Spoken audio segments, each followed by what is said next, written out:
आज लखनऊ के विराट विश्वकर्मा मंदिर पर एक बैठक आयोजित हुई जिसमें काफ़ी संख्या में लोग उपस्थित रहे। हमारे साथ में जानकारी देने के लिए अविनाश शर्मा जी मौजूद हैं। तो अविनाश जी, विश्वकर्मा किरण में पहले आपका बहुत बहुत स्वागत है। धन्यवाद सबसे पहले आपके चैनल को कि आपने भगवान विश्वकर्मा मंदिर प्रांगण में जो भी कार्यक्रम होते हैं उसमें आते हैं। आज जो यहाँ पर बैठक आहूत हुई और बैठक में हमने देखा पूर्व मंत्री रामाश्रय विश्वकर्मा जी भी मौजूद रहे।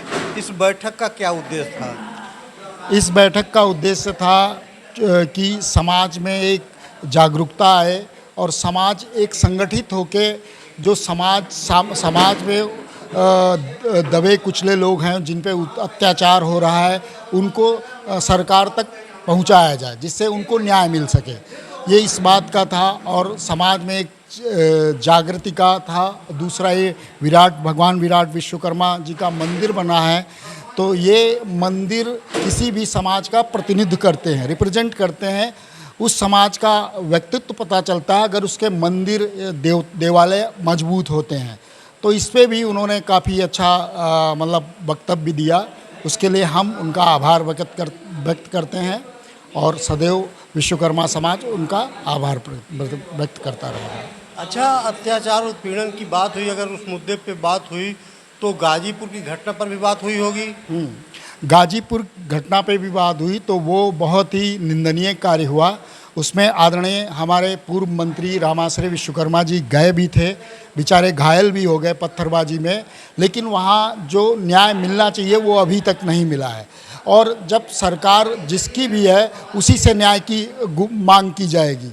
उसको आगे चल के जो भी सरकार है, समाज में जो भी उत्पीड़ित होता है, चाहे जो भी हो, चाहे विश्वकर्मा समाज का हो चाहे अन्य समाज का हो, जो वहाँ पे मौजूद अधिकारी हैं उनको संज्ञान में लेना चाहिए और जो अपराध किया उसको कठोर से कठोर दंड देना चाहिए जिससे आगे किसी की हिम्मत ना पड़े ऐसे कुतज्ञ करने का। यानी सरकार ने जो भी अभी तक सहयोग दिया है या कार्रवाई की है उससे समाज संतुष्ट नहीं है। भाई, सरकार ने जो सहयोग दिया है, धनराशि दी है, लेकिन न्याय अपनी जगह है। अगर न्याय पैसे से खरीदा जाए तो फिर न्याय की क्या बात हुई।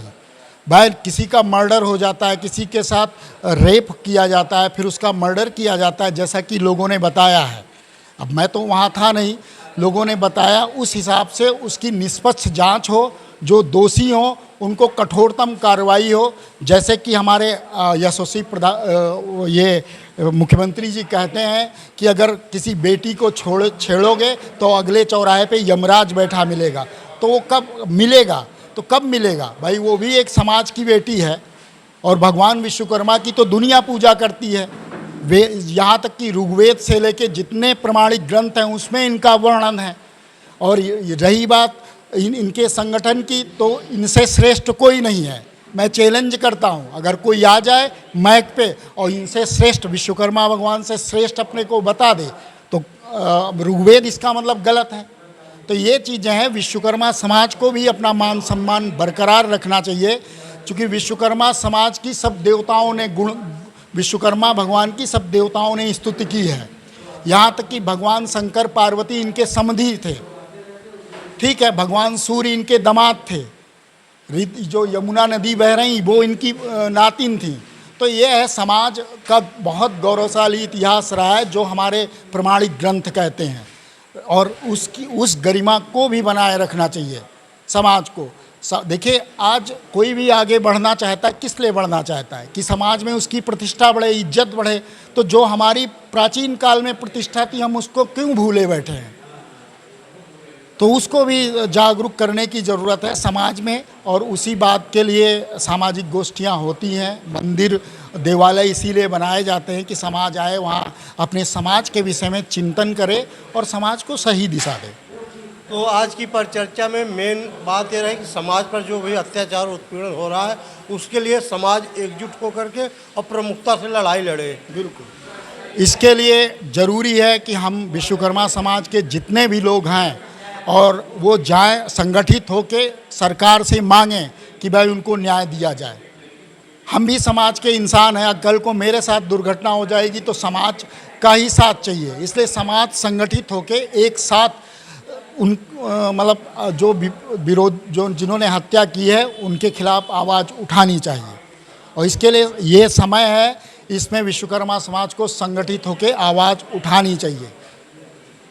चलिए, अच्छी बात है अविनाश जी, समाज के लोग एकजुट रहें और हर लड़ाई में एक दूसरे का साथ दें। बातचीत करने के लिए बहुत बहुत धन्यवाद आपका। धन्यवाद आपका भी।